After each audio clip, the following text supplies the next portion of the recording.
sabilut taubah jenengan tingali. Masya Allah magnetnya Gus Idam tuh ribuan orang datang.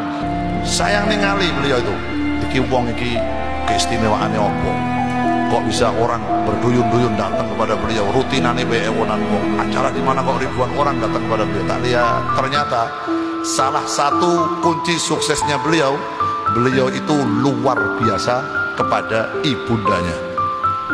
Ibunya itu Masya Allah sama Gus Idam didadekke kaya ratu, dijadikan seperti raja. Maka jangan heran kalau Anda menjadikan ibumu sebagai raja, sebagai ratu di rumahmu, maka kau akan diberikan rezeki oleh Allah sebagaimana rezekinya raja dan ratu oleh Allah Subhanahu wa Ta'ala. Tapi kalau kau menjadikan ibumu di rumahmu, mohon maaf, sebagai pembantumu, kon ngumbai kelambine bojomu, kon ngepel omahmu, kon masak nggo mantune, nggo sampean, nggo anak bojomu, ya jangan salahkan kalau rezekimu sebagaimana rezekinya, mohon maaf, babu atau pembantu. Kenapa? Karena kau memperlakukan rajamu tidak sebagaimana tempatnya. Ridallah fi ridal walidain wa suhtullah fi suhtil walidain. Ridone Gusti Allah ngenteni ridone wong tuwa loro, khususan ibu, dan murkanya Allah tergantung bagaimana kau memperlakukan ibumu. Nek ibumu sampai menangis gara-gara tingkahmu, ya Allah akan memusuhi dirimu. Kalau ibumu sampai nangis gara-gara kau sakiti dia, baik dengan ucapanmu, baik dengan kelakuanmu, baik dengan tanganmu, maka Allah juga akan menjadi musuhmu di dunia dan di akhirat. Na'udzubillah min.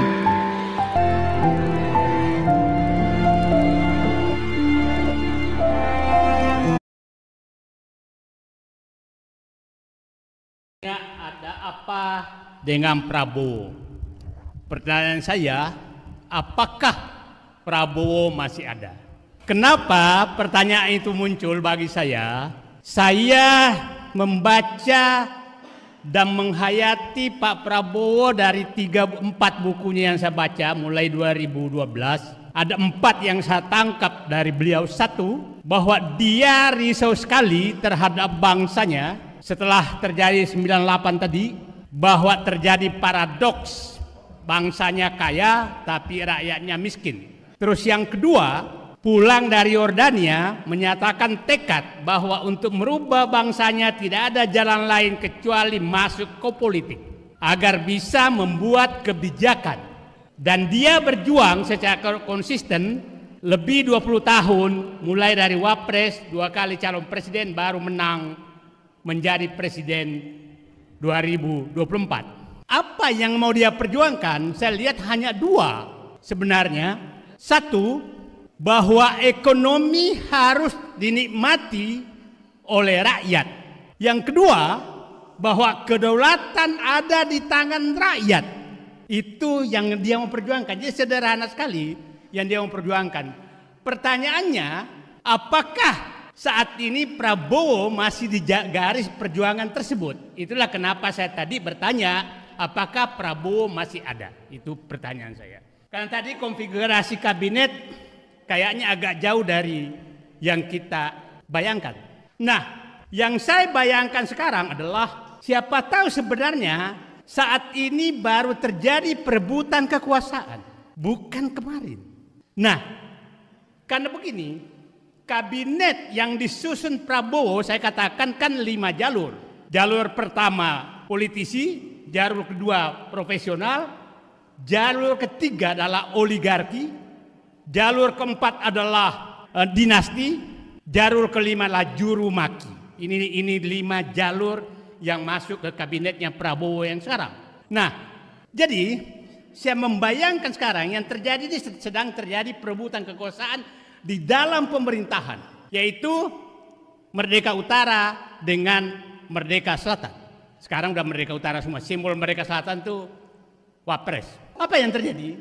Saya membaca bahwa komando 3 jalur itu adalah jalur oligarki, jalur dinasti, dan jalur juru maki. Itu komandonya ada di Merdeka Selatan.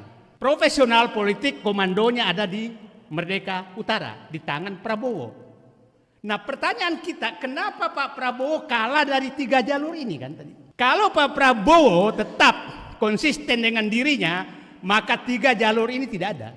Nah, jadi saya menyatakan kita membantu Prabowo untuk menghadapi perebutan kekuasaan. Perebutan kekuasaan yang dikomandoi oleh oligarki dengan dinasti dan juru maki. Itulah yang dihadapi Prabowo sekarang. Pertanyaan kita, kenapa Pak Prabowo tidak berani melawan 3 ini? Oke? Seakan-akan tidak berani, tapi kita nggak tahu.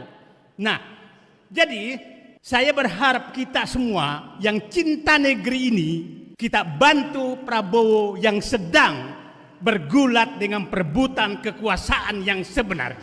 Jadi pemilu kemarin, Pilpres kemarin, baru saya sadari ini sebenarnya adalah perebutan formalitas kekuasaan.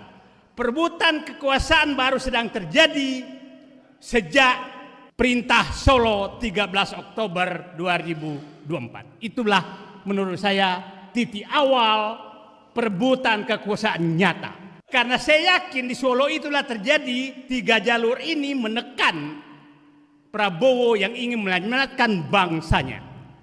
Jadi saya katakan, di negeri kita hari ini yang terjadi adalah berkumpul orang-orang yang ingin menyelamatkan bangsanya, ingin agar rakyatnya menikmati ekonomi, ingin agar kedaulatan di tangan rakyat, berhadapan dengan penikmat kekuasaan yang dilahirkan dan yang dipelihara oleh Jokowi selama 10 tahun.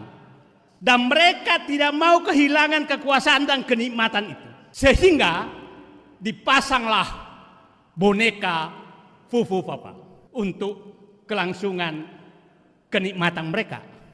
Jadi mari tanamkan dalam diri kita semua bahwa sedang terjadi perebutan kekuasaan yang nyata antara para perampok-perampok negara dengan rakyat yang harus menikmati negara ini. Itu yang harus kita bayangkan.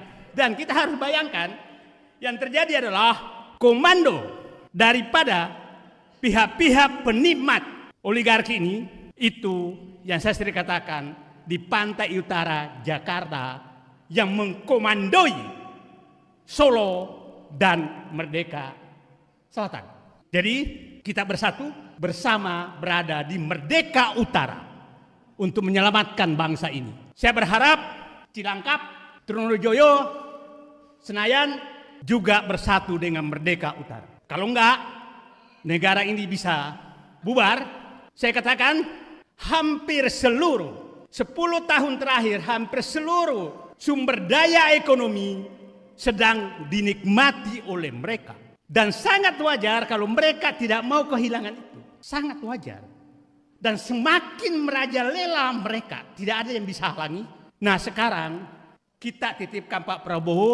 Pak Prabowo, kami berada di belakang Bapak untuk menyelamatkan bangsa ini agar ekonomi kembali kepada rakyat, agar kedaulatan kembali kepada rakyat, agar kita persatuan tetap terjaga, agar bangsa ini selamat dari rongrongan 3 jalur yang menghadapi Bapak, yaitu jalur oligarki, jalur dinasti Jokowi, dan jalur juru maki.